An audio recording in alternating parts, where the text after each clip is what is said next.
Прехвърлям се към модела на дисконтираните парични потоци, по-познат като DCF модел.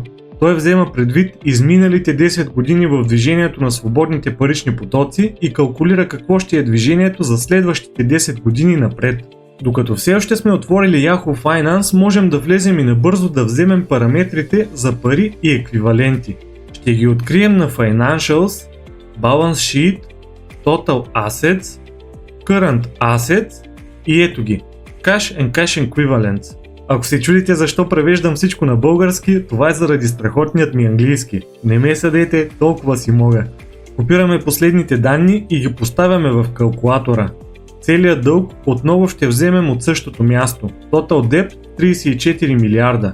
Копираме и поставяме в калкулатора. Акциите в обращение са лесни, добавил съм поле, което ще ни подскаже колко са. Записваме 5 милиарда и 650 милиона.